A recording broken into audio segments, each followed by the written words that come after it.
good morning, good afternoon, and good night. What's greetings, Earth? Same genius time. Any demographic I identify with. I don't believe you murder. I think an ignorant voter and a non-voter What he did. He took the military out are before one and he the took same. the civilians. Same Who does genius that? channel. Under his watch. What Know has something, he done bro. about police reform in this country? Nothing. Greetings, Earthlings, and welcome to Unsolicited Genius. I am your curator, Carlton Ennis. I am joined today by the man that doesn't lean left or right, Craig Lindo, and San Fran's #1 disappointed fan, Mo Lofton. On today's show, we will talk about the price to be paid for this presidential election, football, and more football, and a movie I think every man should see called The Forge. We hope to give you something to ponder.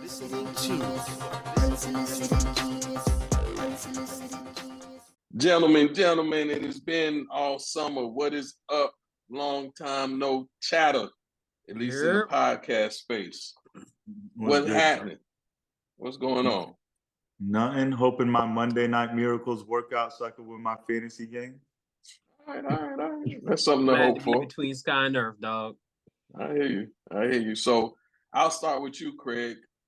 You know, short version of it, but it's been a while since we got together. So how have things been since May? How was your summer? Pretty good, man. Currently started a new fast. I'm just a few days in of no sugar, and I'll let you know how that goes. I think my body's rebelling on me, but I do periodically fast. I don't always wait till Lent. And I believe in the power of fasting and meditation and prayer and all that, and fasting included. So I'm all right, man. Just dealing with a little bit of withdrawal right now. And my morning colada is not the same. Your morning colada is not the same? Yeah, that's usually the coffee I would drink in the morning. And having my coffee straight black right now. I mean, not that the coffee ain't working, but I got used to a certain routine, and my body's letting me know, like, hey, buddy, you tripping. My brain is definitely like, hey, aren't you forgetting something? So outside of that, man, everything is golden. I'm getting ready to coach another basketball season. Tryouts start within a week. We doing paperwork and conditioning and applications right now, and that's what's up. All right. Uncle Mo, how was your summer? It was good, dog. You know, I'm just spending my time with my son and my wife. So that's always a good time for me, dog. Like nothing I like more than spending time with my boys. So it was excellent, man. All right. Took a little trip out to Puerto Rico for a week. Okay. Nice out there. You know, like your former president, I bought the people paper towels in case they needed them. So it was a good time out there, man. Appreciate the people of Puerto Rico. They were very kind. Showed us a great time. Good, very good. Well, I am officially a high school parent. That was a lot of what my summer entailed. Prepping a young man physically, mentally, spiritually, emotionally for high school football, etc. So it was good. It was different. Wasn't as much downtime as I had come to appreciate in the summers, but he's in it. He's doing well so far, so good. He will be in a newspaper article for his accolades and celebrations near you very soon, one way or the other, for the athletics or the academics. I'm speaking it into existence. Let's go, young Ennis. So the other thing, though, that came up for me this summer, whether it was friends, colleagues, clients, various ways, blood pressure, in particular, Black men, Black people, just came up a lot. I myself deal with that, I guess, is the best way for me to discover. I myself have to be very conscious of mine for genetic reasons, for what it is reasons, diet, all that. I can be victim to what high blood pressure is if I don't do my diligence. So just in our desire to uplift, educate, provide insight to our watchers, to our listeners, I figured I'd throw it up here just as something on my mind but to hear your takes, hear your perspectives from you to me, from you to our audience on what blood pressure, high blood pressure, hypertension means, is for you, but also just thoughts on where we need to go about it. So, Craig, you and I talked pretty length about this topic. So, share your thoughts because I think you have some good insight on hypertension. Yeah. I have so many, I might not be able to recall them all, but I would definitely say that a lot of our medical issues. How do I go about this without saying it sounding like some conspiracy theorist? A lot of our issues we could solve by changing either our diet, our exercise, or our sleep. But the go-to for many people or our medical provider is, hey, take these pills, right? And it's usually something sold to them by their golf buddy that they get commission off of. But that's again another convo, but it's still connected. But it does impact my family, and it has impacted my dietary choices, especially as I approach the age I'm approaching. Because I've watched previous generations age out with an entire nightstand drawer full of medications, and then they have to get a second row of medications for the side effects, and then a third row of medications for the interaction effects of the first two medications. So I've made an active choice that I don't want to age out like that. So for me personally, I've tried to be very mindful of my diet. I've learned that there is nothing white and powdery that has any nutritional value: salt, sugar, etc., flour. They're all trash, total basura. So for me personally, I do my best to limit those things in my diet so that I don't have to wind up on a series of medications to address something that a little bit of self-control and some changes in my diet could manage. Okay. Interesting as you talk about the things that are white that have no nutritional value. One of the things with salt, interestingly enough, as it does have impact on hypertension or blood pressure, in turn hypertension, is for many folks where we talk about the genetic link, salt is like an allergen. So it's almost like a allergic reaction that's showing up with constricted blood vessels that are causing the hypertension, because you have people who maybe do consume a lot of salt, aren't hypertensive. So I found that to be interesting learnings in my experience. I appreciate that, Brother Craig. Uncle Mo, you got people in your life dealing heavy with hypertension. On that, they need to go talk to somebody, see somebody, Rain. So what would be your message for the masses as it pertains to hypertension? Well, I think Craig going down the right path. Diet be one of the things that you need to monitor. Alcohol raises your blood pressure greatly, especially if you're consuming drinks like repeatedly. But dog, you could do everything right and still have high blood pressure. Like my wife has high blood pressure and she exercises, she watches her diet, she does all of these things, but she still has high blood pressure because her parents have high blood pressure. So it's one of them things, dog, and you're more in the medical field than myself, but 55% of Black adults have high blood pressure. Like 55%. That's an outrageous number. But when you look deeper into it, though, Black people that live in America are more likely to have high blood pressure than Black people that live in Africa.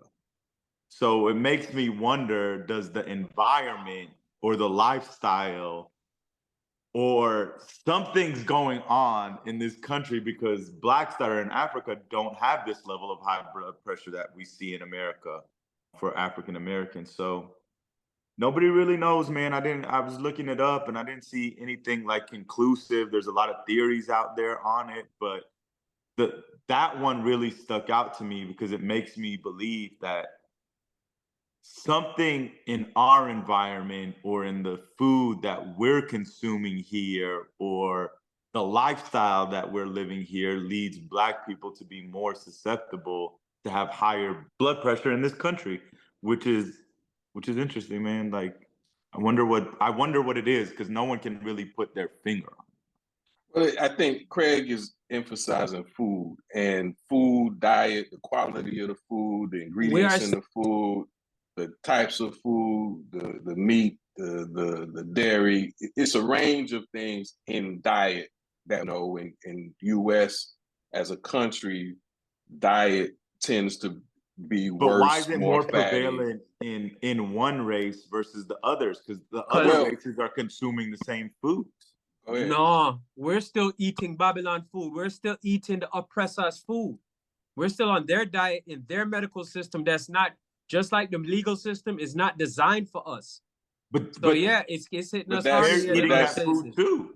But that's the contrast. So you both are, well, you asked the valid question, and Craig, you're answering the question. It is diet, but it's understanding that Blacks can't eat the same diet as other races, other than ethnicities, because our bodies, due to DNA, due to our genetics, react to them differently. That was my point about salt. The salt contributing to hypertension is like an allergic reaction to grass, weeds, and pollens. So if you as a person, and these persons tend to be Black, have to understand that salt in your diet is going to have a more significant impact on you than it might your neighbor. But then other things that contribute to it, the one thing I didn't hear you all say, if you said it, I apologize, but it's also stress. Stress can turn on a dime and increase your pressure in any given moment, whether it's within range, out of range. Stress can take it to that next level. So if you're doing all of the right things diet-wise and exercise, but still aren't managing the stress, your pressure's going to be up. Or if you aren't doing the things, diet, exercise, and your pressure's already borderline or at risk, and then you add stress onto it, your pressure's going to go up. And then Craig, you did talk about sleep. Sleep is huge. Sleep is huge. And sleep apnea is also prevalent in underserved Black communities, comma, Black communities, comma, etc. So sleep deprivation, poor quality sleep, lack of sleep, not enough sleep, all those things I put in the category of stressors, but sleep, stress, diet, exercise, the list is not that long, but any hiccup in any of those areas, you could have some problems. And we see it happen all the time. There's plenty of people our age dying because of hypertension-related complications. I mean, I guess, like, to me, and I think the genetic aspect is critical too, because, you know, like, if you ask me to evaluate me and my wife, like, lifestyle, I feel like she lives a healthier lifestyle. She gets more sleep than I do, because I struggle to sleep, but she suffers from it, and I've never had an issue with it. Mm-hmm. And Craig, you were gonna say something? I'm salting those fries, dog. Craig, you were gonna... I kind of lost what I was gonna say anyway. Y'all keep going. All right. Well, no, that's it. I just, for me, I know what my journey is with it, what it has been, because I've been aware of my risks since my 20s. And one of the pieces of advice, because I do agree with you, Craig, or you didn't say it explicitly, but I do think there is an over-prescribing in general in this country, over-prescribing to Black, comma, underserved, comma, et cetera, communities. But the advice that I did get that I do value is, until you figure out a game plan, diet, exercise, sleep, stress management, listen to your doctor.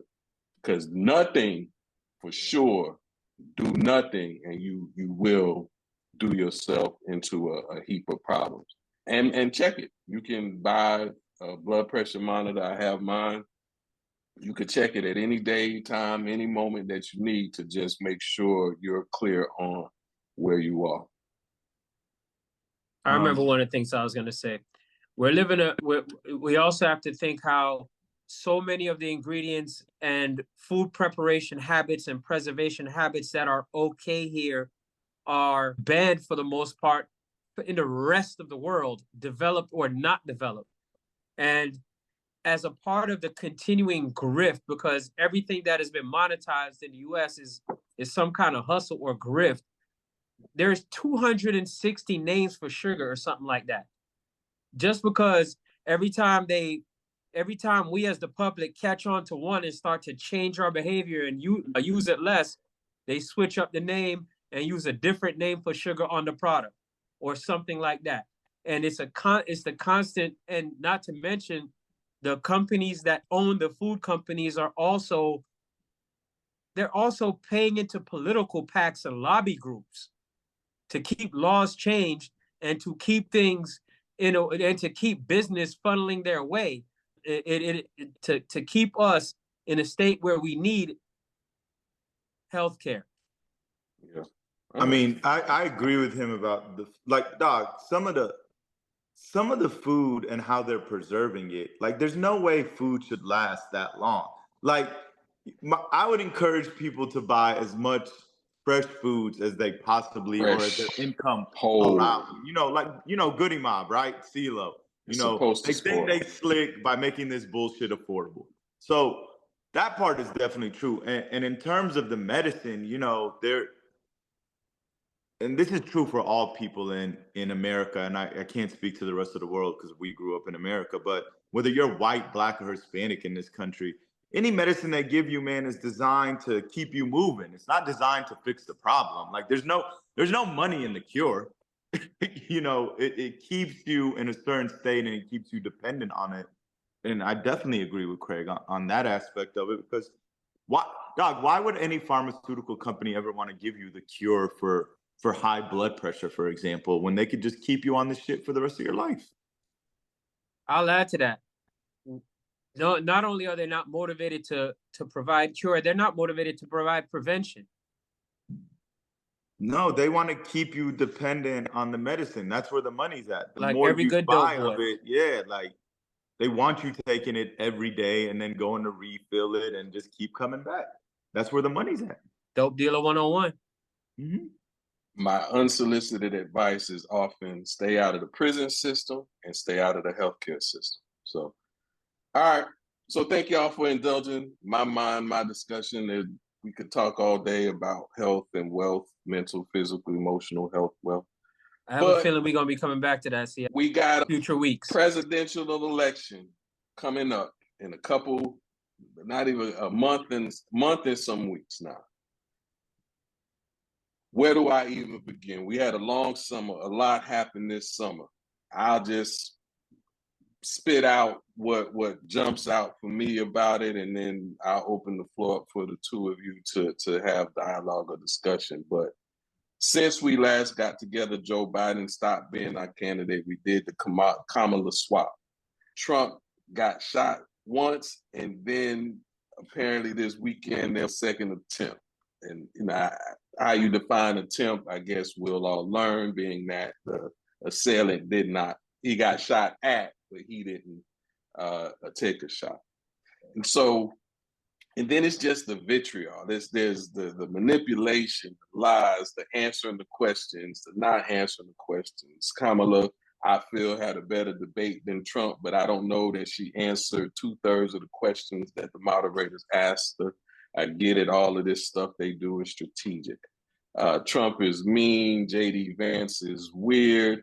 And we just got a lot of stuff that's happening around this election, a lot to take in.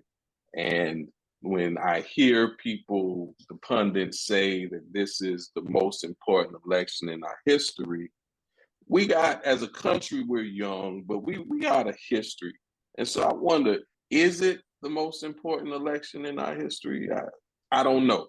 I think a lot can happen on this other side of whoever wins. Project 2025, Kamala, first female president. So what doors will that open? But it's a lot It's interesting. It's frightening in some aspects.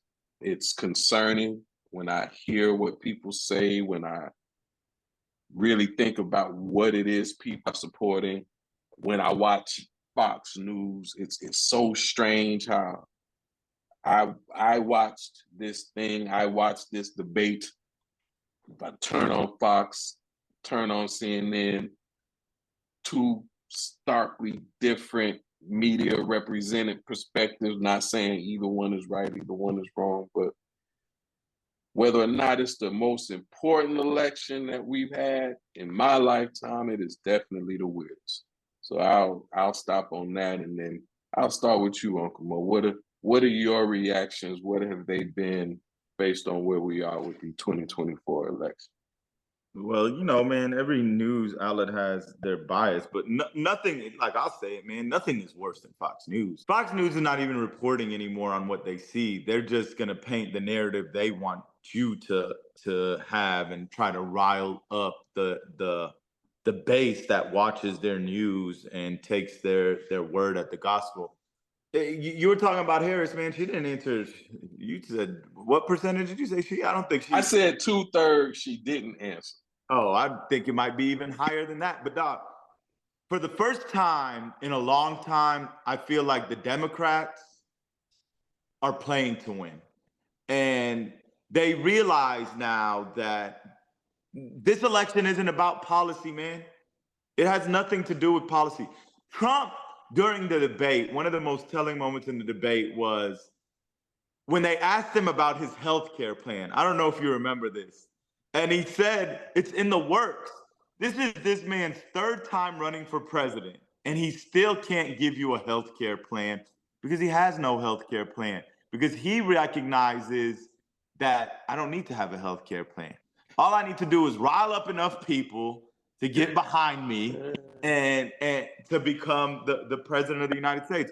So I feel like the Democrats have finally learned like what needs to be done in order to win this election. Like, I didn't even think they had the testicular fortitude to tell Biden to step down. And I feel like that move has paid off in great dividends for them. She has a lot of momentum with her.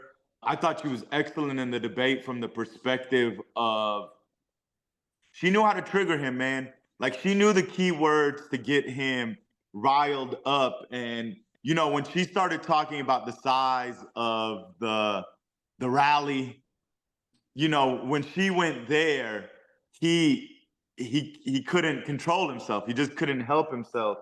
Started talking about people eating cats and dogs, just like completely unhinged in a lot of ways. But dog, at the end of the day, Carlton, I don't think these debates are swaying anybody. I think people are pretty set in what they're going to do in November. And is this the biggest election in American history? Probably until the next one, because they told us the same thing last election and the one before that too. I didn't remember. Yeah. So I didn't remember. I'm definitely all in for Vice President Harris, so I will give her my endorsement here on our show. Taylor Swift, now Uncle Mo. Yeah, I mean, shoot. That momentum. Well, out of the two of us, only one of us is a real football fan. Stop showing her on the TV, man. I'm tired of this. I'm tired of it, Craig. You tired of anything? You tired of anything Kansas City Chiefs? I am. That is true too. But I don't like that they show her like she's been watching her whole life like we have.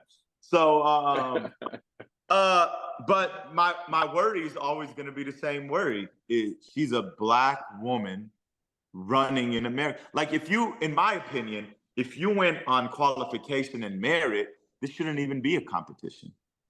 One is more qualified than the other for the position, but that doesn't mean that's what America is going to do when it's time to cast their vote.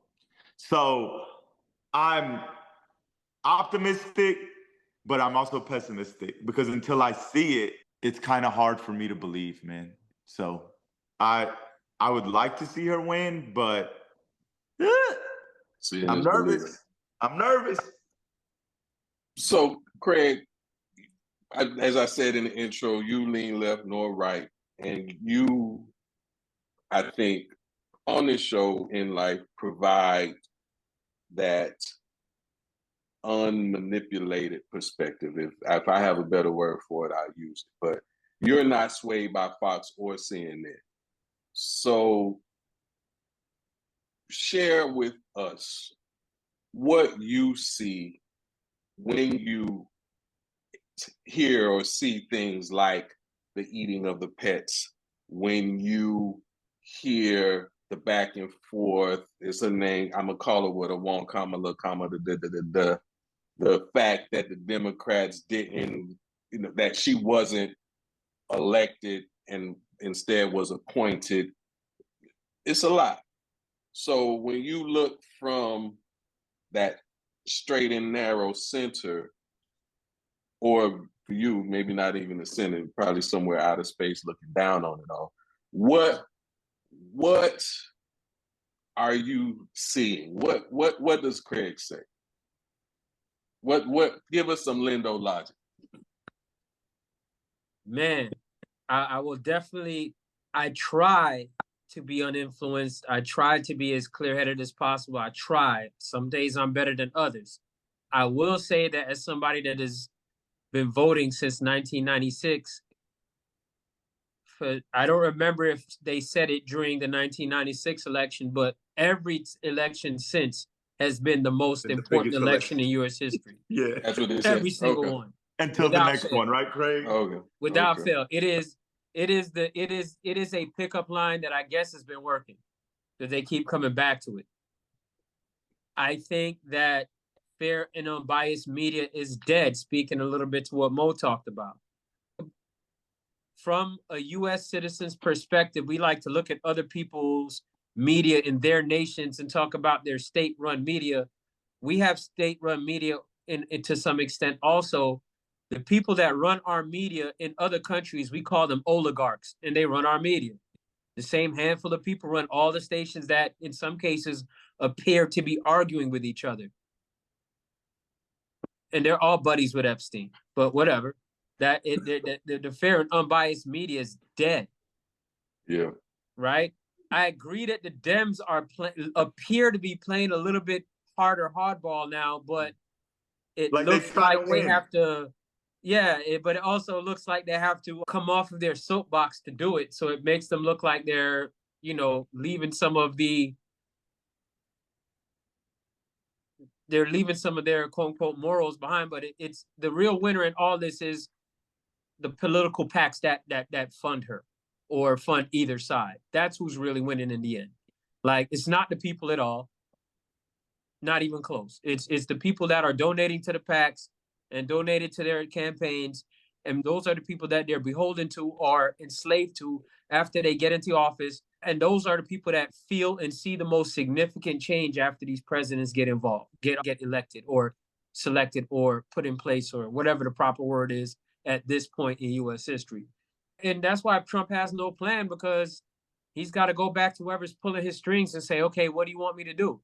Because him spouting off a plan of his own means nothing anyway, because after he gets in, he's got to be beholden to whoever is donating to and running the campaign and by proxy actually running the country.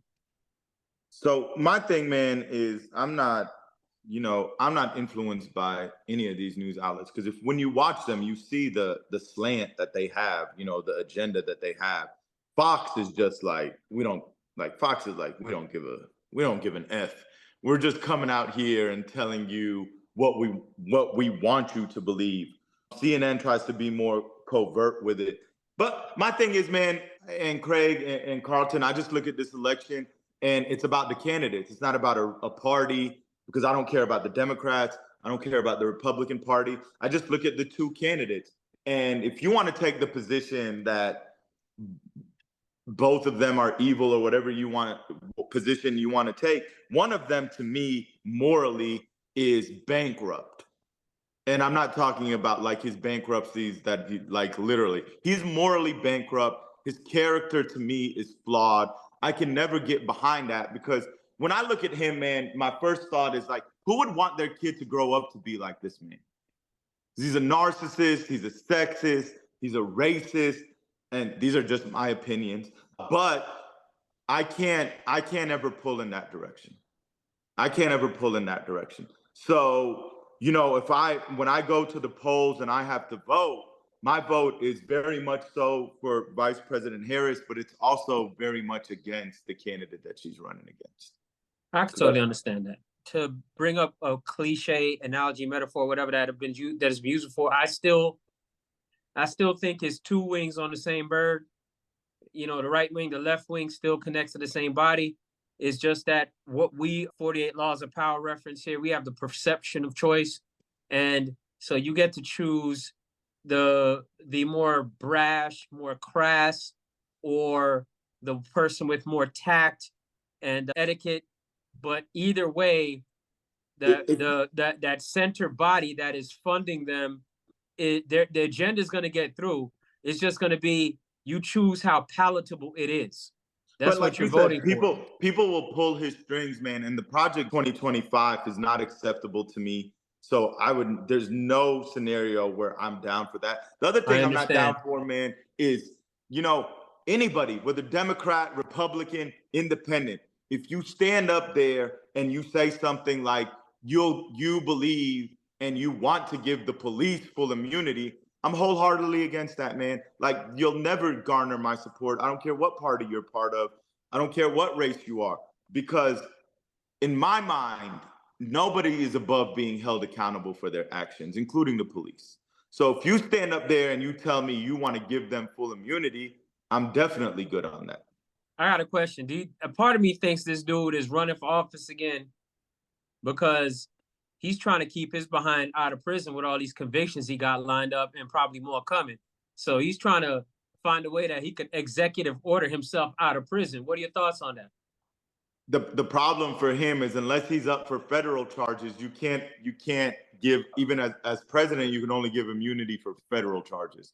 So if he's brought up on state charges, that's not going to save him. But it's definitely a tactic, I think, right, Craig, because they're not going to put no damn sitting president in jail. Like, that's not about to happen. So, but if he's just not a president and he's an old dude that's golfing in Mar-a-Lago, there is a chance that he might end up in jail, because more than likely he did commit these crimes. But once again, it's a flawed system. It's a very flawed system.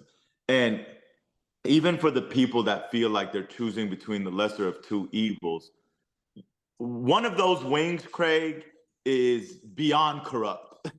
Is beyond corrupt. So I can't get down on that, my brother. I just can't. I can't. I don't mess with the dude. I don't like him. Blatant racist. I get it. He is a blatant racist. I can never get down with that. I would add, Craig, a blatant a lot of things. So, but we've talked about him a lot on this show. So I don't think anything we add today would be new in that regard. I appreciate y'all thoughts. Good insight. Glad we're back at it. And to our listeners, to our watchers, we'll be back in 30 seconds, give or take. This is Unsolicited Genius.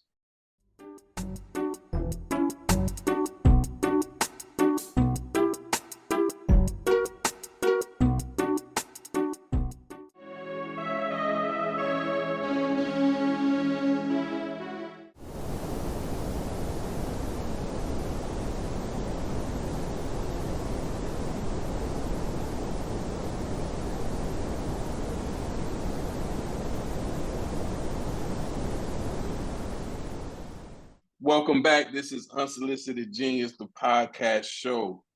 What in the sports, gentlemen? What in the sports? We got football is back, baby.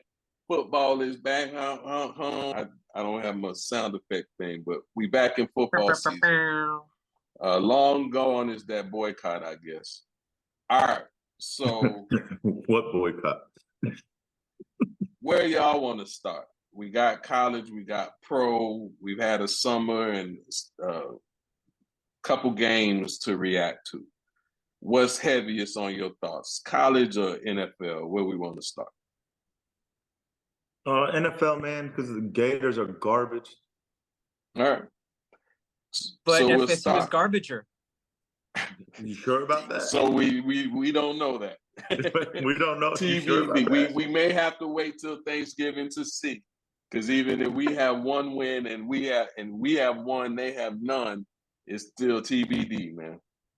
So I we'll can't come back believe to like college. that's where we're at, man. Like, I'm sorry. Well, we here. We gonna stay with college. We'll stay with college. We here. It's what's mostly.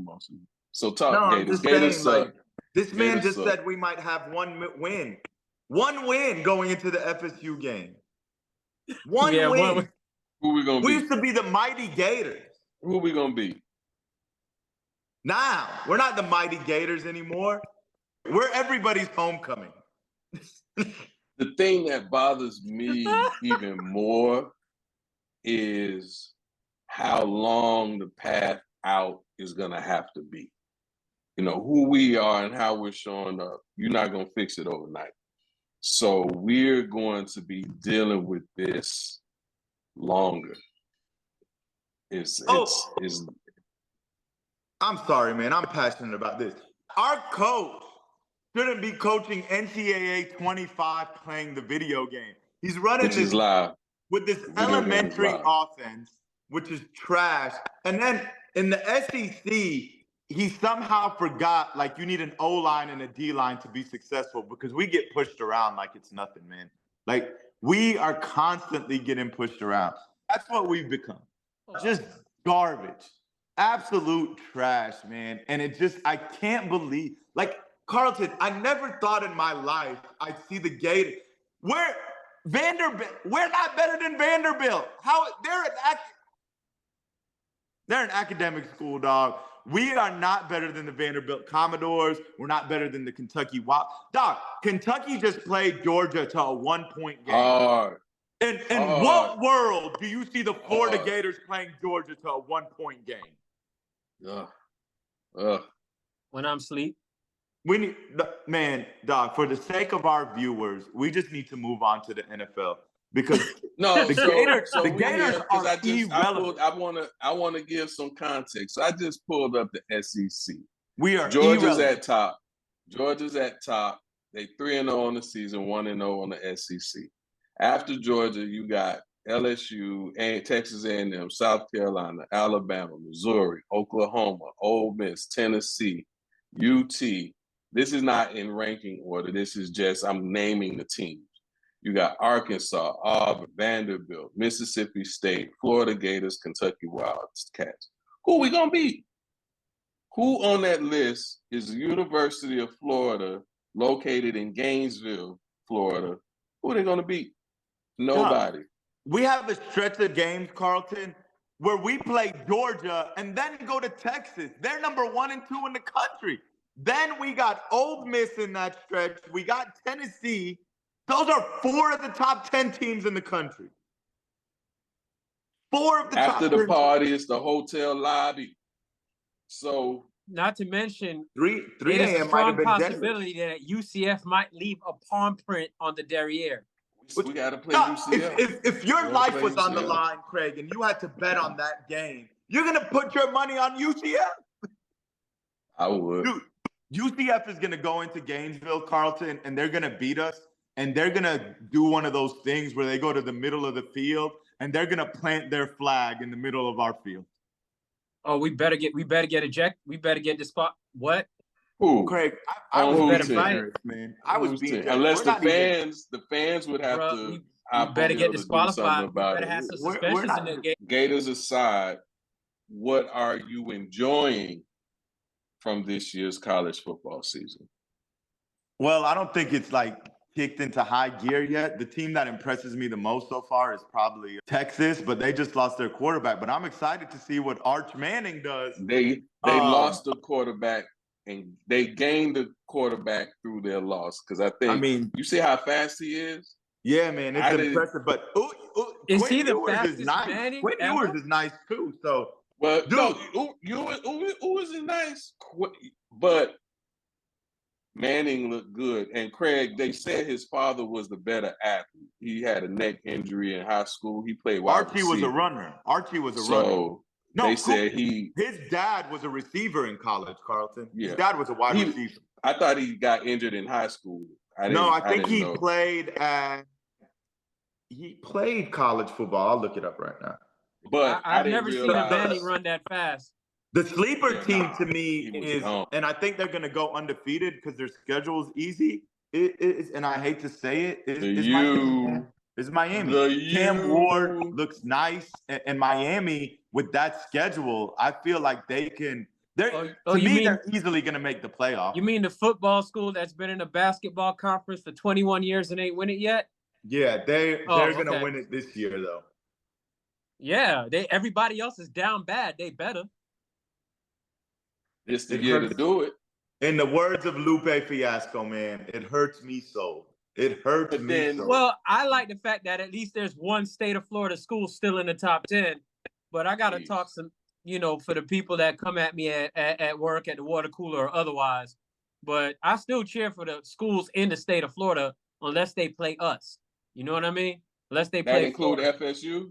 I don't cheer for any Florida school.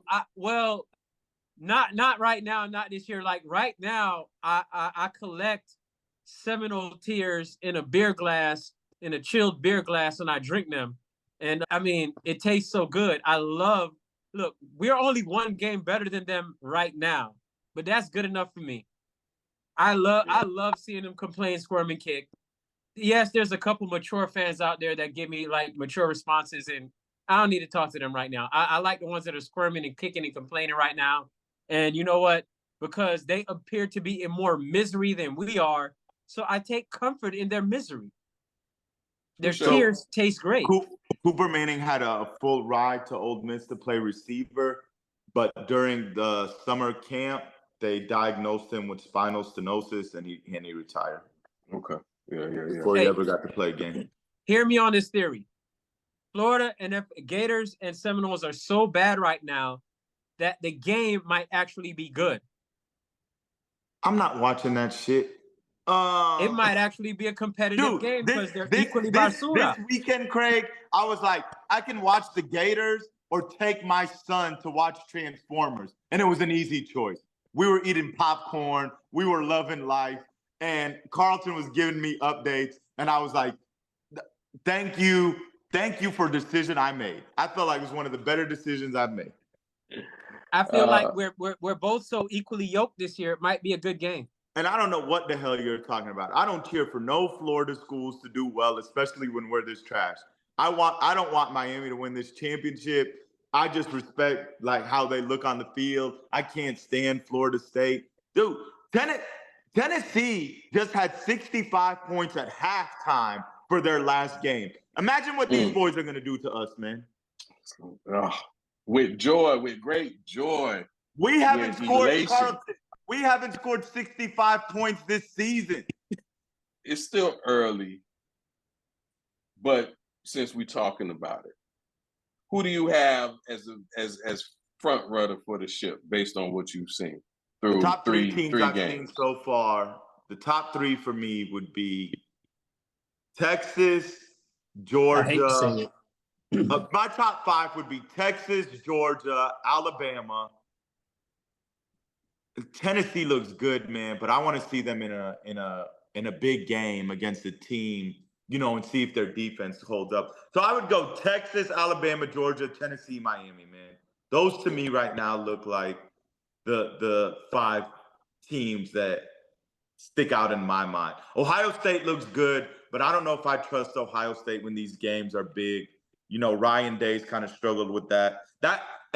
That freshman receiver that they got from Hollywood, Florida, Jeremiah Smith, he's Florida. Nice. Yeah, he's nice. He looks NFL almost ready. Like he don't. Is by the end of the season he'll be ready. Everyone's in Florida getting these kids except for us. Except for Florida. Craig, what say you? Who? Whether you have a top five, top one, top two, who are you seeing as front runner for the ship, being that we got a 12-team playoff this year too? I after just a couple weeks, I gotta say I'm very impressed with. I like what I see out of Texas and what they could potentially do as newcomers in the SEC. They look great, and look, especially when I factor in the schedule, I got to give a nod to UM. it is theirs to lose. They have no reason to lose the ACC this year, right? No reason, right? Everybody else that's of any quality is down bad. Right. So that means they should come in with less attrition. And even in the game against us, I looked at their athletes standing next to our athletes, and I'm like, what happened to recruiting? Just standing next to them. We look like a just high school standing team. next to them. We look like a high school team. It's the varsity. It's not even varsity versus JV. It's varsity versus the freshman team. Yep. And my son is on the freshman team, and so I can tell you now that would not be. It's a bloodbath. That would not Billy be. Napier, if you're listening, you absolutely suck. If you're listening, just know you absolutely suck. So I read a good article today that really dove into the impact of the athletic director, and that just in all of University of Florida's success going back to Spurrier, they got arrogant and didn't invest in the program in the places that they should have, and it's caught up. It's caught up to them. Oh, this athletic director for Florida needs to go too. You can't give him another chance to hire the head coach, man. Like this is 2 hires in a row where it's been a disaster. Mullen and now Napier. You should not have the opportunity to hire a third coach. Craig, you were gonna say something? No, I said, yeah, I agree. Okay. Him and Napier should be fired, and they should just ride off into the sunset and start a podcast. That's what they should do. Start a podcast and just don't touch Florida football. He could come on ours. He don't have to start one. He could be a Billy Napier guest don't want to on come ours. on this podcast. He could be a recurring guest on ours. No, he don't want to be on this podcast. Mullen is actually doing good as an analyst. Oh, and he's doing good as a troll too.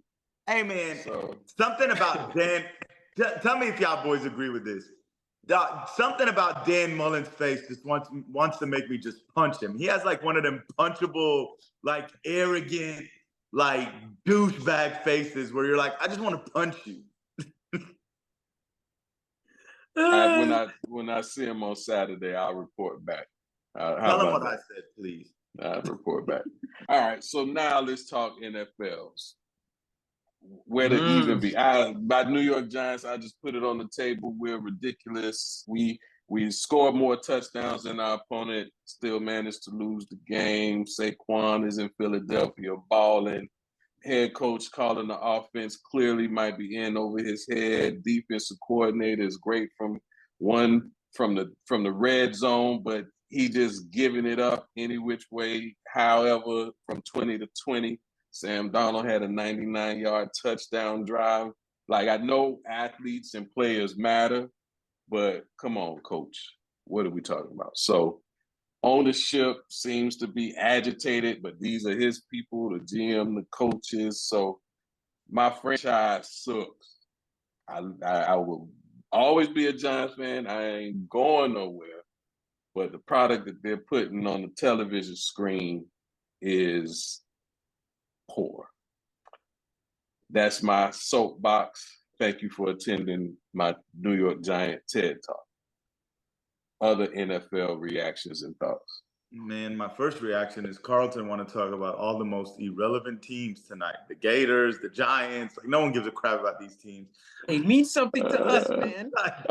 Giants got millions of fans, man. Millions of fans are about to put their head in a paper bag so they can't be identified.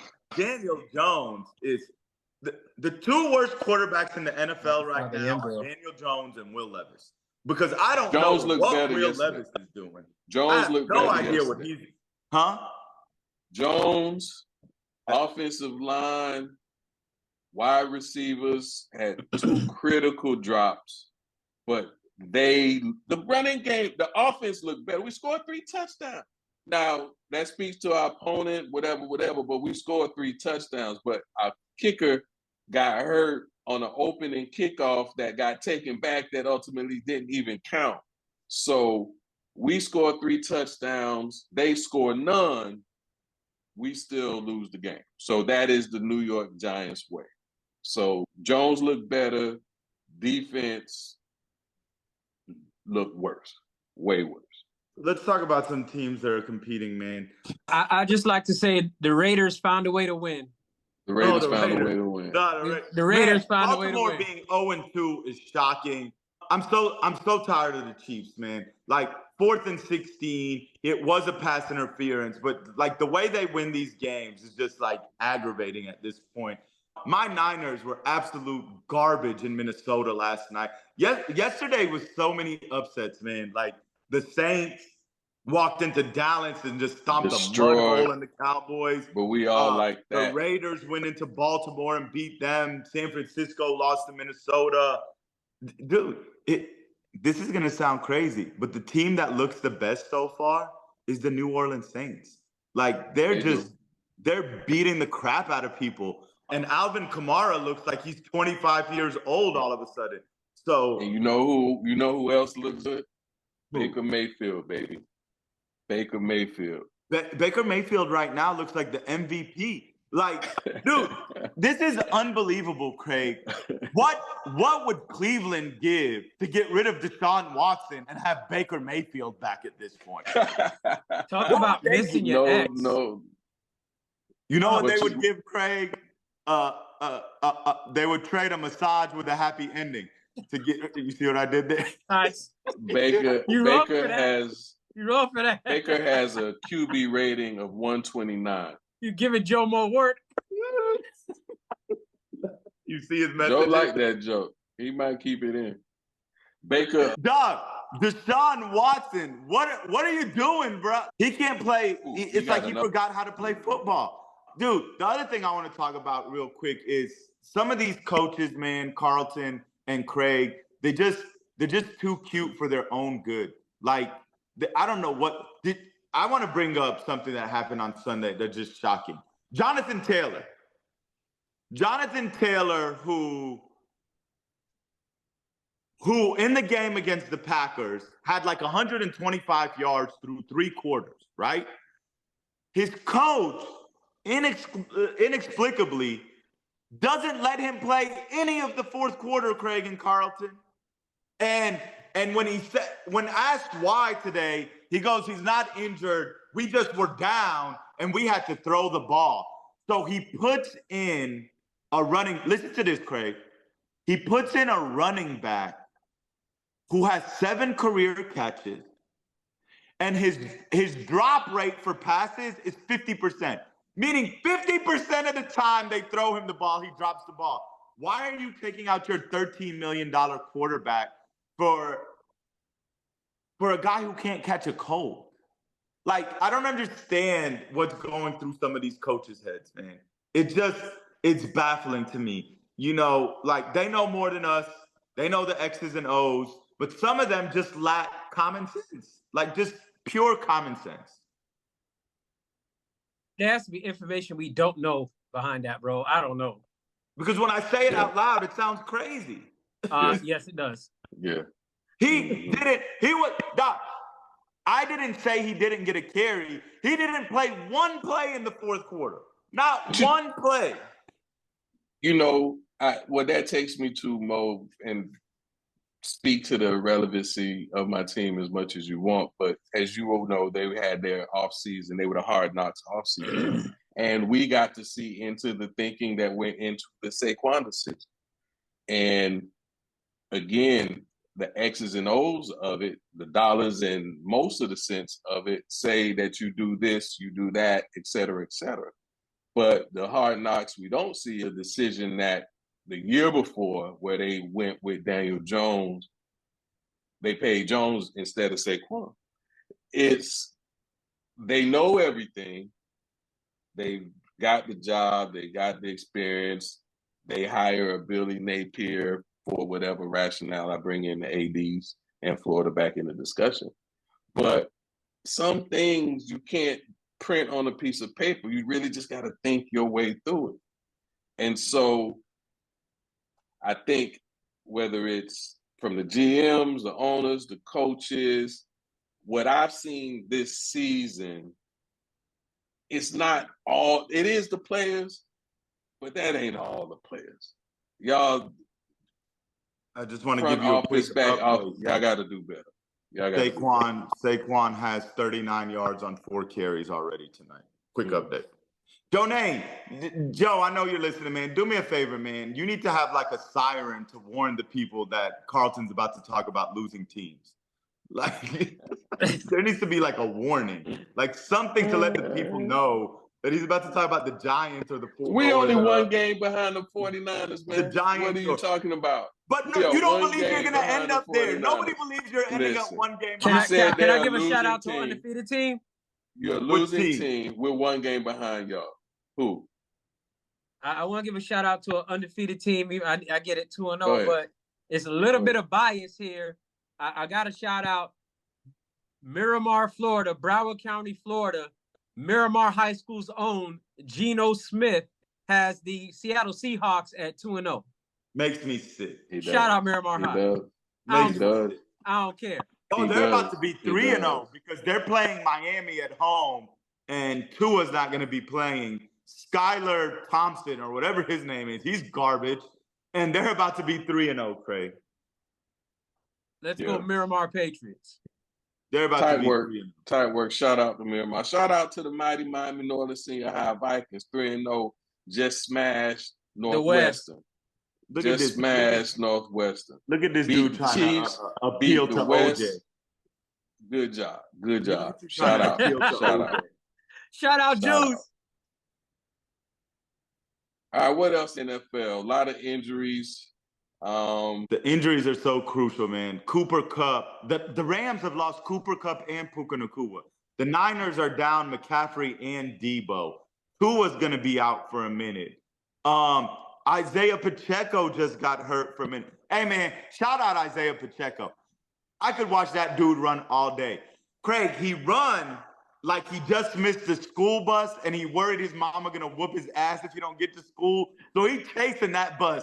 Like, he runs so hard. Agreed. But football at the NFL level is as much about being good as it is about the war of attrition with injuries. You know, agreed. You gotta either make it through the season healthy, or you have to have the depth in place to make up for the people that you lose. So those are the teams that can survive the season, man. Yep. Yeah, the Dolphins season is changed dramatically, if not the franchise. So we got to see how the Tua thing play out. All right, are you entertained? So we talk sports.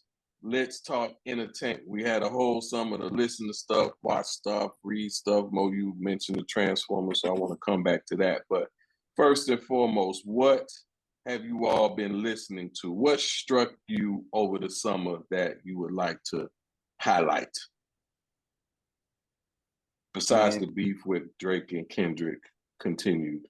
Oh, shout out to our boy K. Dot in Douglasville, man. He kept me abreast about that situation. He was all in on that. Carlton was all in on that too.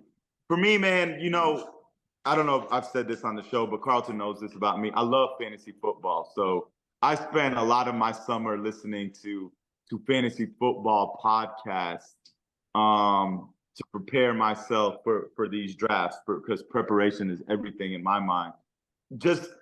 I'm sorry. I'm also watching the Monday night game. Another stupid coaching decision. 4th and 6, they go for it instead of taking the 3 points. And of course, the Eagles don't get it. But yeah, man, I listen to a lot of fantasy podcasts. I found a new singer, man, that I enjoy his voice. Have you boys heard of Teddy Swims? No. I know the name. The name He's got is that familiar. song called Lose Control. He's got a heck of a voice, man. And he did a lot of covers of songs. Did you say Swims? Like Teddy Swims. Yeah. Teddy Swims. Just an amazing voice, man. Really enjoyed listening to some of his tunes, some of his covers of other songs. So on my YouTube feed, he came, and everyone in the comments was like, man, amazing voice. So I listened to it, and I just was impressed, and I've heard a lot of his covers of songs that I enjoy. You know, I got into his vocals a little bit, you know, but other than that, man, I stick to my go-tos, man. A lot of Outkast always. Not the flute. not the flute album that Andre's giving us now. That's good background music, man. No, I Good can't. work. I It's can't good get I've work listened to to it. music. It's good work through the workday music. So, but just a lot of my Outkast, man, sticking to really the old school hip hop we grew up with. I played Dead Prez a lot this summer. The first album, I love that album. Shout out to Dead Prez, man. Underrated group. True that. How about you, brother Craig? Can't listen to nothing. Musically, I'm afraid to have electricity. Musically, nothing after 1979. I'm talking groups like All Summer? Bloodstone, the Escorts, Stylistics, All the summer, you was OJs. 79. All summer, that's where you were at, 1979. Yeah, I didn't get, even though I heard like certain albums were popping, like the new Schoolboy Q, the Killer Mike, and all this. I haven't been in the mood for hip hop or basically Okay. any of that. I did get pieces of the Doshi album, and I have a feeling I'm going to enjoy that when I get to really sit, because they recommended, they mentioned it like you did. But that's who you segued me into mine. If you got something to add from 79, go ahead. But Doshi album was gonna be who I called out, man. Yeah, listen, man, I think we are, my theory, right? Put a dollar on it if you want. We are at a transition point of getting back to music that prioritizes quality over sales. Not sales, I don't want to say sales, but realizes to generate the best way to sell is going to be through quality. That's what I feel like may be unfolding, because I don't know a lot about Doshi. I know she's from Tampa, but age, background, etc. She's gifted. The musicianship, so whoever does her production, TDE. creativity with her voice, she TDE. Yep. The creativity with her voice, her lyrics. It's like hearing her rap is like watching Kyrie dribble. I don't know if she's gonna win. I don't know if she's gonna go down as a champion. Nice. You know what I mean? We gotta see. Nice. We gotta see. But when Craig felt that Kyrie is analogy. dribbling the ball, he is in total control of his environment. And hearing her rap, sing, she got a couple interludes, just the way she does this album. Yeah, man. Clap. Carlton lying to these people, Craig. Carlton been listening to Sexy Red all summer. Oh man, she made my stomach hurt, bro. Dog, wait, Sexy Red just Did you rupts see my her system. line of lip gloss?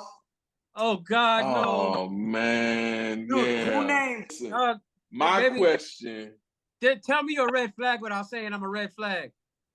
It's not even a question. It's a statement. I think it's recognition. I hear that. I see that. I just say, who is this audience? Like, what are we really talking about? Not her lyrics, not her music, but who are you targeting when you release a lip gloss product called Nut or Yellow Discharge? I need you to say it again. Yellow Discharge. Yeah, the way he said it was funny. Talking about. So, dog, one of them is called We Flex Digress. on My Period. We digressed. What are we doing? Like, what are we talking about? Who is your audience? Who are you marketing to? What are we really saying here? It's a lot. It's a lot. This is for the teenage, those that are rebellious and in their teenage years, maybe early 20s. Who is the teenager that is going to be out with the rebellious one? And when she says this is what it's called, and the teenager's response is, "I'm about that life." What? All that's rebellion. And I'm asking the teachers, because this me, I don't know. I don't know, man. What the hell are we doing? Whether like, it's real, and I feel like, and I always gloss. said to myself, I want to be critical. The old dude that looks at the youth and is like, "What the hell are y'all doing?" But she makes me say that. What the hell are we doing?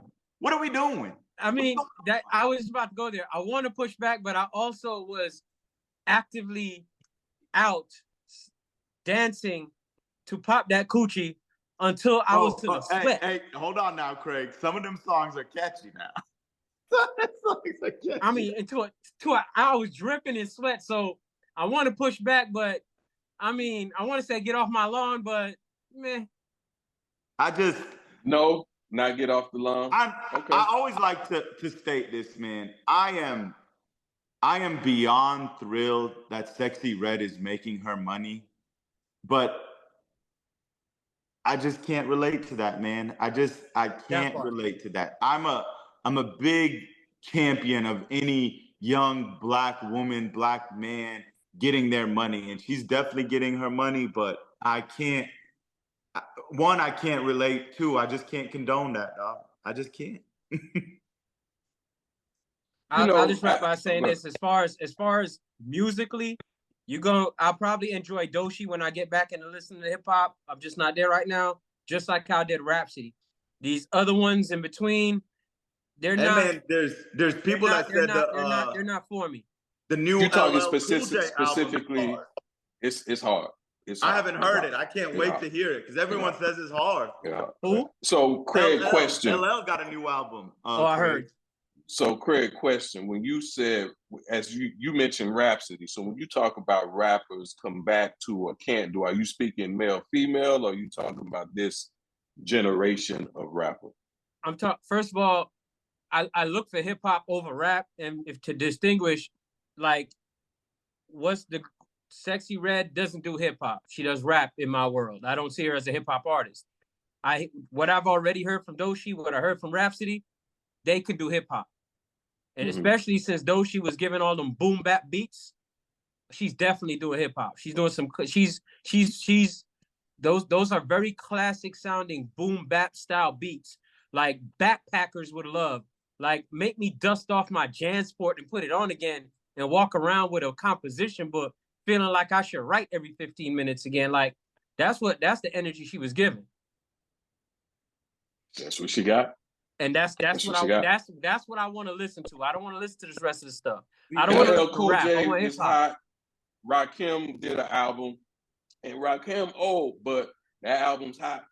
And he got a lot of features on it, so it's almost like a Pro Bowl of rapping, but it's good too. The only person I know that was alive when Rakim dropped his first album was Fox. Run tell that, Joe. Run tell that, Joe. Oh man.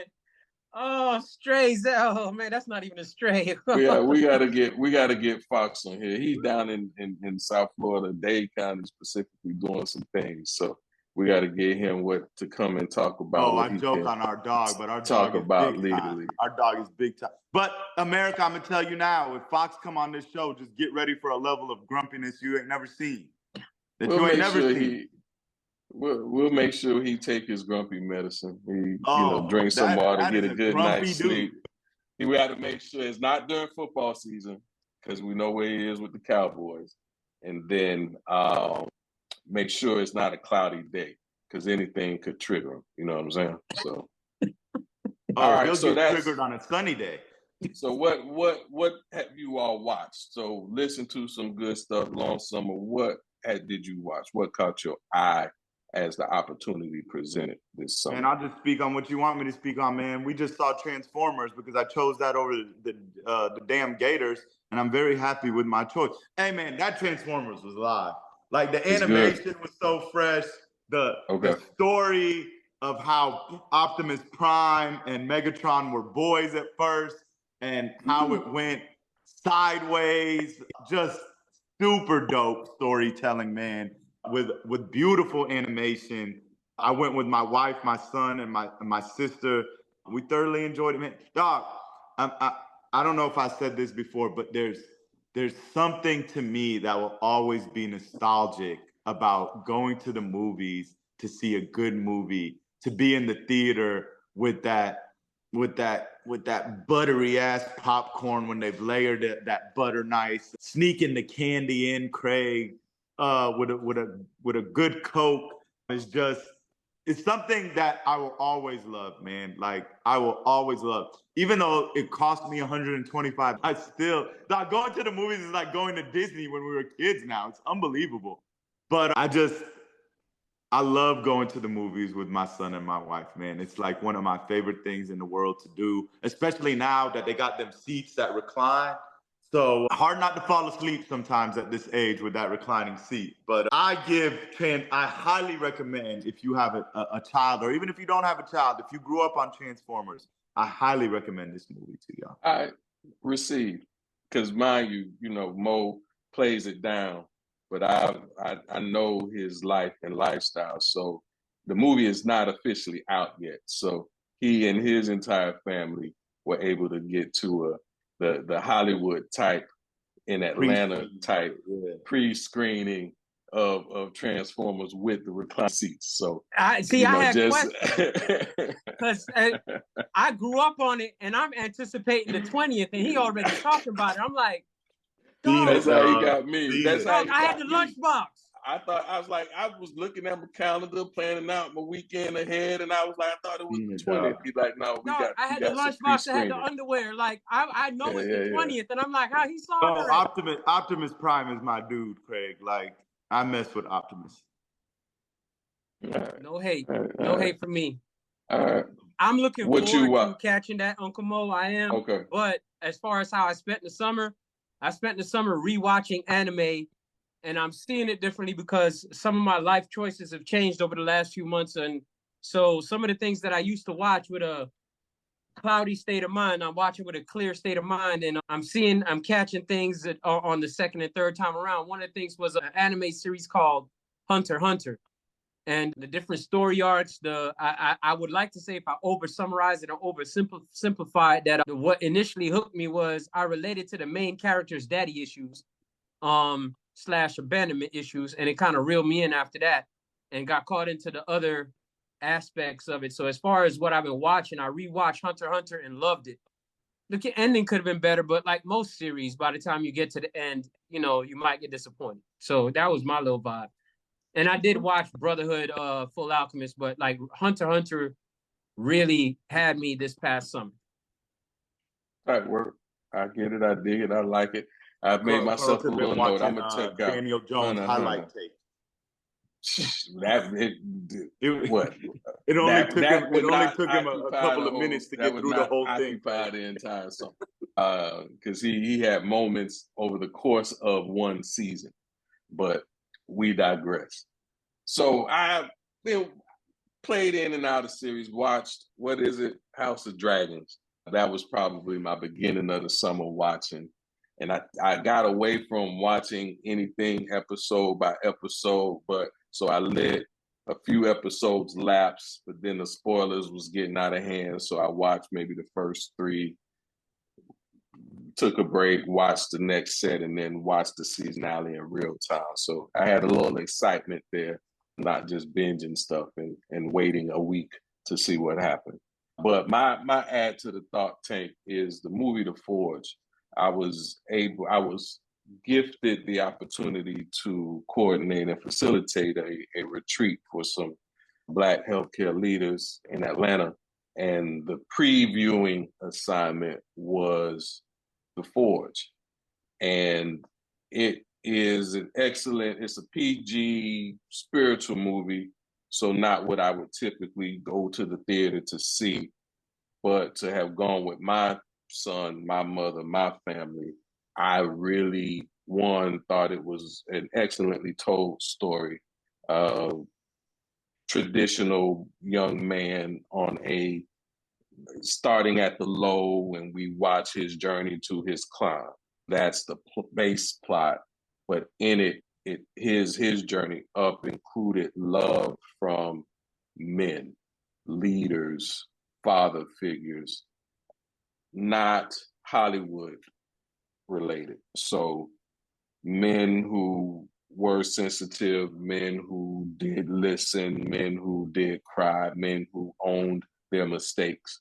So what I think the 3 of us represent what we believe in our hearts, the love that we give to the children, whether blood related or classroom assigned, the love that you all give out. That's what this movie showed.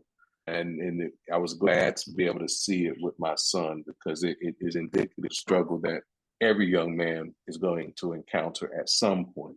So, not to give it away, I just say if you are a man, if you are a father, if you care for the well-being of any young man, if you want to see them prosper, flourish, if you got any of that energy in your life, it's a good movie to check out. Is that in theaters, Doc? As of 2 weeks ago, you know how the theater game go. So I saw it in the theater, and Uncle Mo paid $125. They got me for the 75. So it's real. Ridiculous, dog. It's real. But, you know, yeah, we talked hypertension earlier, so nothing that they serve at the movie is going to be on the hypertensive reduction management plate. So $75, $125, that'll keep you going once every quarter. So again, you're doing it in balance. So if you do all the butter and all that stuff. What'd you say, going to your doctor? I encourage Touché. all of you to sneak your Touché. candy into the movie. Don't Touché. buy that overpriced candy. Sneak the jerk chicken into the movies. Yeah, sneak sneak those things in. So, what have you read, gentlemen?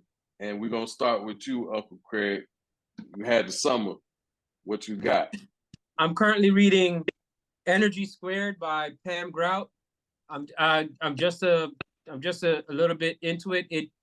Some of the ideas that it's exploring in terms of manipulating and manifesting the energy within you, around you, are not it's not necessarily concepts that are totally foreign to me that I haven't heard before, but sometimes it's just good to hear another take on something, give you a little bit further insight. I'll let you know how that goes, but Energy Squared by Pam Grout is what I'm What made you pick it up?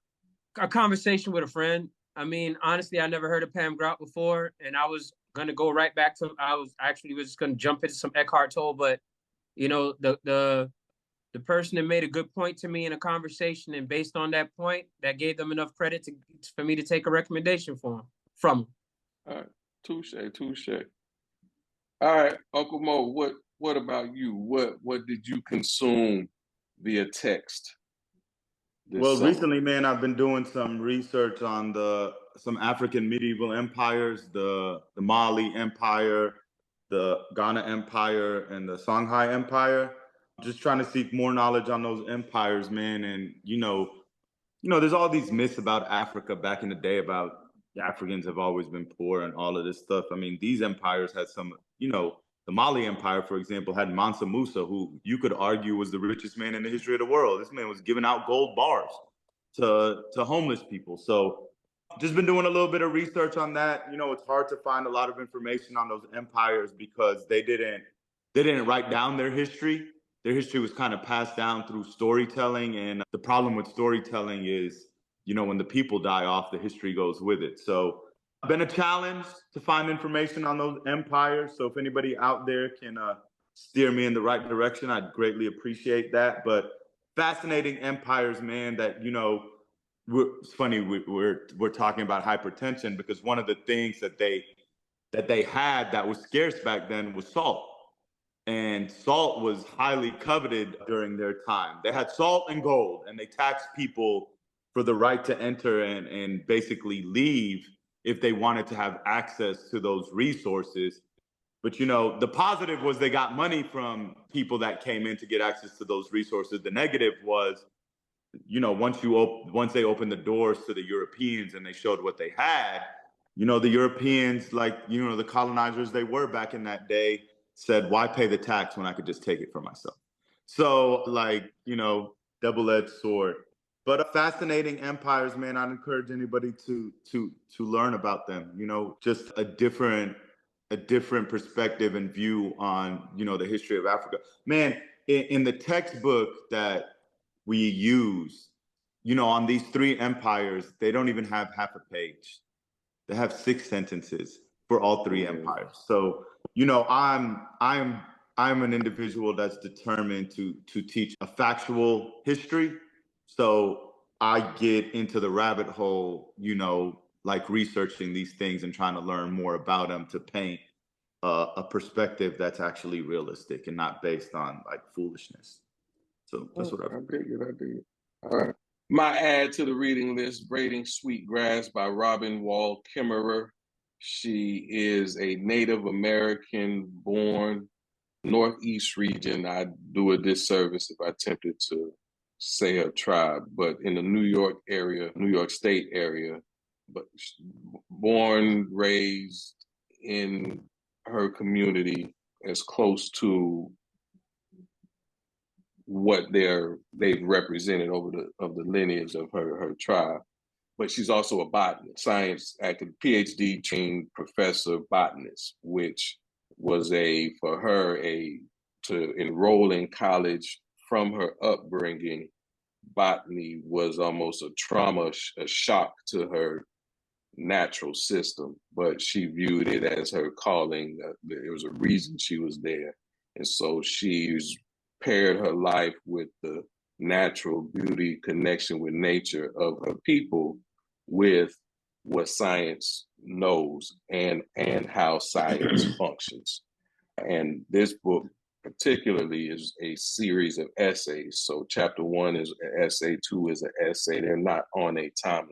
But as she's communicating her relationship and experience with nature, she's telling the story of where she comes from and where we as humans and how we relate to the earth, where we're going. So it's one beautiful written. Me do audiobook. She narrates the audiobook, and so she has the perfect voice for telling her experiences. But then the content, what she's teaching and telling and conveying, every time I finish a chapter, my relationship with nature has shifted up, even understanding why there's a prominence of purple and yellow flowers, why they come together and harmonize together naturally. Oh, it's so much stuff, but it's beautiful, it's rich. If you are a fan of nature, which we all should be, but if you are passionate about it, great read. If you have interest in botany, flowering, planting, if that's a hobby, it's a great read. Say the name again? Braiding Sweetgrass. And author is Robin Wall Kimmerer, Kimmerer. So great read. Shout out to the AHA Book Club. We've been on our own summer break and we reconvene tomorrow. So, all right. Thank y'all for sharing. This is Unsolicited Genius. We'll be taking a 30-second break and we'll meet you thereafter.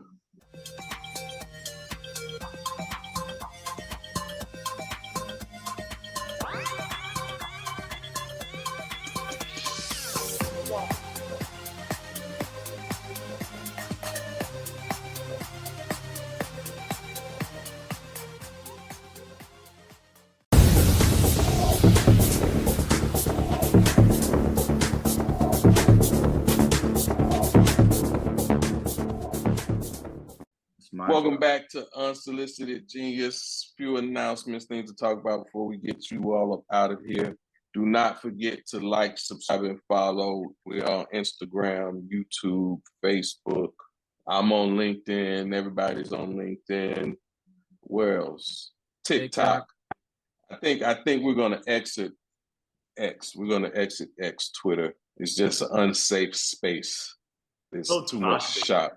It's too much shock to the system. So hopefully I don't want our listeners to have to go through all that to get to us. So we're gonna exit X. But other than that, we're everywhere else you could be found: Apple, Spotify, etc., etc. Shout out to the super producer Joe Nitty. He too had a nice summer. Saw him earlier. He looked tan. You know, he looked like he had a good time, but he back on the grind, teaching and chilling. So we'll spend some time talking about a little bit what Joe Nitty do besides produce our show. But shout out to him. Thank you for everything. To our sponsors, we are up and at it again. Legacy Wear, where your legacy awaits. You can see it being donned on the dome of the only other D I got is Lindo. donned on the dome of Lindo. Legacy Wear, your legacy awaits. www.legacywearus.com. Mega Core CBD, as you age, as you get older, go ahead and put some of that on them knots. Work some of that out. Mega Core CBD, broad spectrum hemp derived CBD, the way nature intended.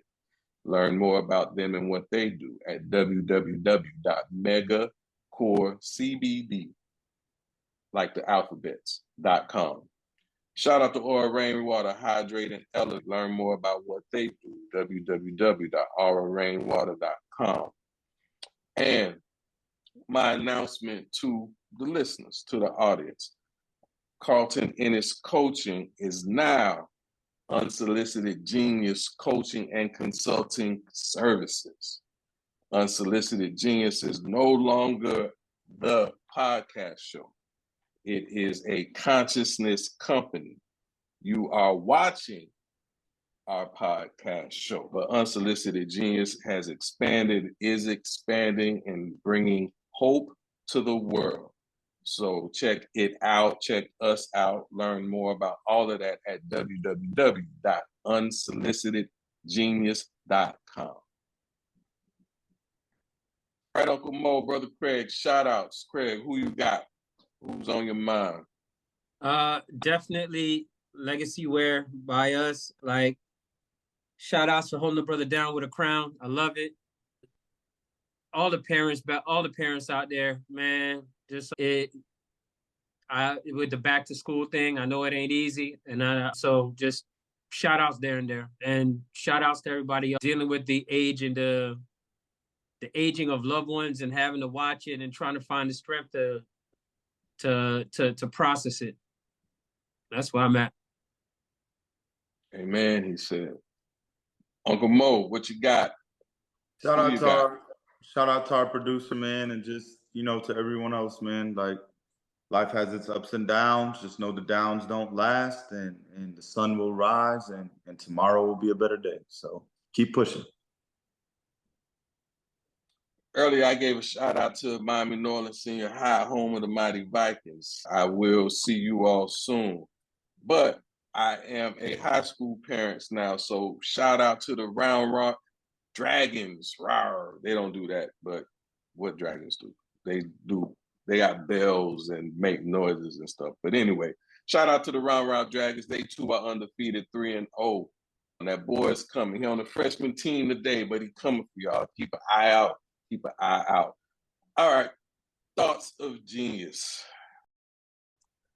As we talked earlier a little bit, we could talk for days and longer about the election. Well, we could talk, they will talk, but we spoke on it earlier.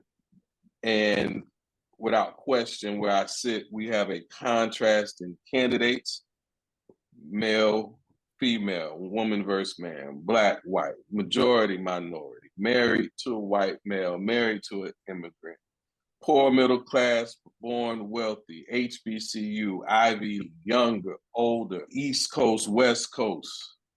Shout out to Biggie. I think the anniversary of his album was a couple days ago, Ready to Die. But needless to say, we got a contrast in candidates in a lot of ways. And aside from the issues, all of which are very much at hand, as this is the most important election of our life, in our U.S. history, as where the other ones will be the next ones. But as we know, there are issues that are being addressed that are coming out. What I also see is hope. Not because Kamala's running versus Biden, not because Donald Trump has survived his second assassination. To me, it gives me hope because clearly you can do what you want. You can be whoever, whatever you want to be, how you want to be. When may not be up to you, especially as people of faith. Life things happen outside of our control. But at no point in Donald Trump's younger years did he think he would be president of the United States. I don't know he believed it until he won that he would or even could. Or I don't know that he thinks he should, but he gonna do it. Kamala had everything up against her up to Biden's debate with Trump. There was in no way, shape, or form she be a viable candidate. And once Biden's flip-flops forced him out, she would be politically done. That was one of the narratives prior to Biden stepping down. And there's nothing about Kamala's background and lineage, whether she thought it, there's nothing that says she should be a month and a half from being president of the United States of America. And here we are. So what I see is impossibilities becoming possible. So to that, I say to me, I say to my son, I say to Craig, Mo, anybody who will entertain my voice for more than a couple seconds. If you allow me enough time to say this, you can do anything you want. You can achieve anything. You can become anything. Now, what you want, why you want it, what you do with when you got it, you got some contrast in that too, in this election. But we'll have to save that for another show. This has been Unsolicited Genius. Join us next week, same genius time, same genius channel. And for whenever you are, good morning, good afternoon, good night. We out.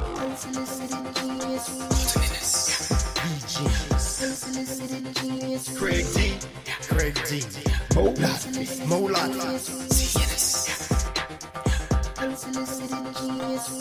You are listening to Unsolicited Genius.